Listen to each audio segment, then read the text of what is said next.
Where to go, what to do, and why we love it. We'll show you why the West is the best today on the Express.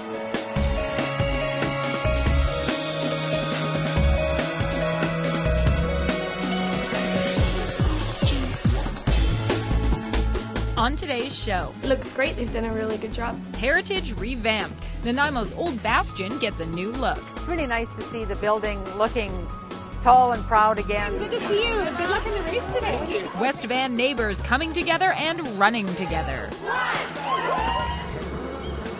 The not-so-secret life of bees in Pemberton. They're amazing colonies and they're non-stop workers. The city is built on landscape, like really, truly, so it's a good place to paint. The Vancouver-inspired art of Sarah Holton. There's so much lushness around here. See that and more, local expression. Welcome to the Express. I'm Johanna at Capilano River Regional Park. We have all kinds of great tourist ideas for you from around BC on today's show. Up first, our Cultus Lake Big Summer feature takes us to Vancouver Island to tour the only building remaining from the 1950s in Nanaimo. But we warn you, the old bastion might look a little bit different because it just got a makeover. Big Summer is brought to you by Cultus Lake Water Park, BC's #1 water park. It looks great. They've done a really good job. It's really nice to see the building looking tall and proud again, and with the new exhibit inside, it's really worth a visit. People are getting their first look at the newly renovated icon of Nanaimo. The Bastion is the city's oldest building, built between 1853 and 1855, but it needed some tender loving care. Last year, the Bastion was apart in pieces, being refurbished, reconstructed. It's been a wonderful job and very much of a learning experience. We learned a lot about the building, which we've incorporated into the exhibit. The old paint was removed. Several of the timbers were replaced along the bottom foundation where they were the most rotten.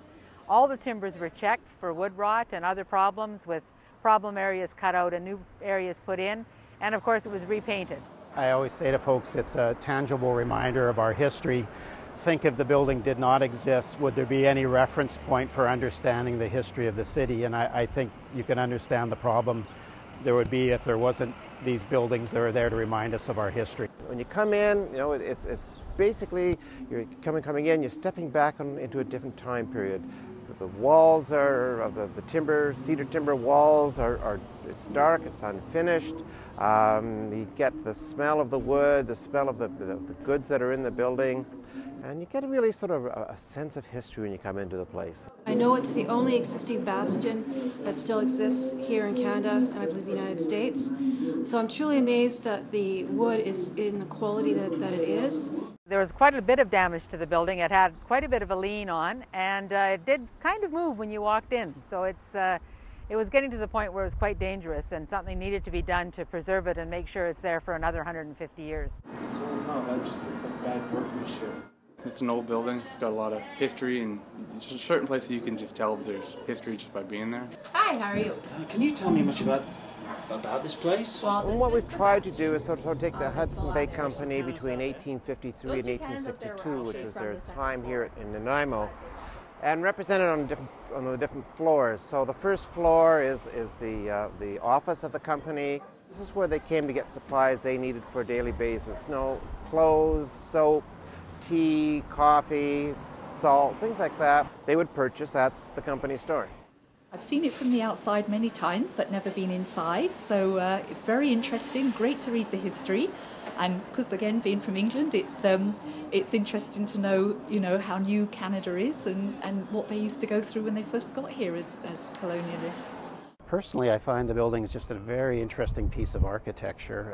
It's kind of unique in that you don't see many of these old sort of fort-type buildings anymore, and particularly on the West Coast. For the most part, it's a very unique building, very interesting construction style. Again, pretty much hand-hewn, put together without nails for the most part. So, it's a piece of interesting engineering and construction technology, and, for that reason, I do find it quite fascinating. Restored to its former glory, locals and tourists alike can once again enjoy and experience the sights and sounds associated with this monument until the September long weekend. For Big Summer, I'm Melissa Hall. Feel how heavy that is.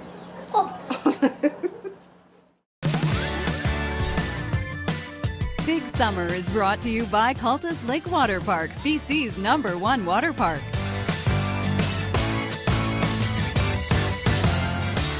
Lots more summer exploring later on the show. We're going to take you mini golfing in Parksville and head up the Sea to Sky to a bee farm in Pemberton. But right now, our feature takes us to the Seaview Trail in West Vancouver to look at that winning combination of fun and fundraising that's so intrinsic to our West Coast community.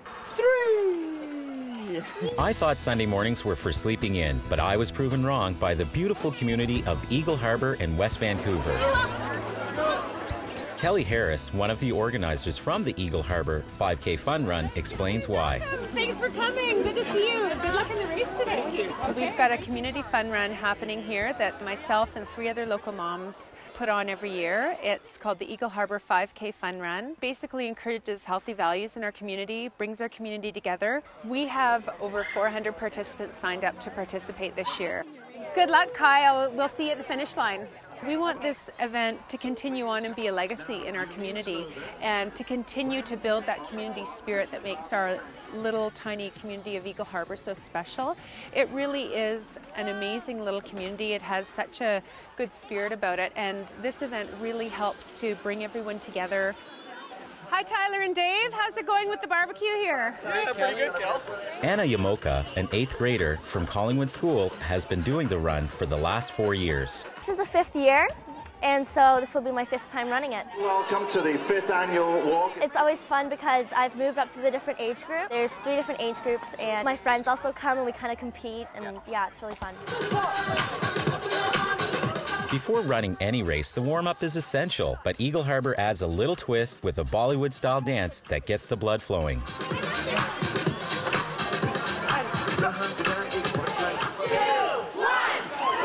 Penny Mitchell, one of the sponsors, feels a warm connection to the community and expresses the importance of giving back. My initial reason for sponsoring the event is I was always giving back to the community, and that's really important to me. And Eagle Harbour is the epitome of a family neighborhood. Just to see mums and dads running with their kids. The money we raise supports the community in that we've been able to provide for all the playground equipment in this area. And it's just a great day. From Park for Done in Eagle Harbour, West Vancouver, for The Express, I'm Charles Botsio. To donate or to find out more about next year's run, you can go to eagleharborfunrun.com. You're watching The Express, and today's show is all about the West Coast lifestyle. After the break, beekeeping in Pemberton. Mini golf on Vancouver Island. Yes! You're watching local TV on The Express.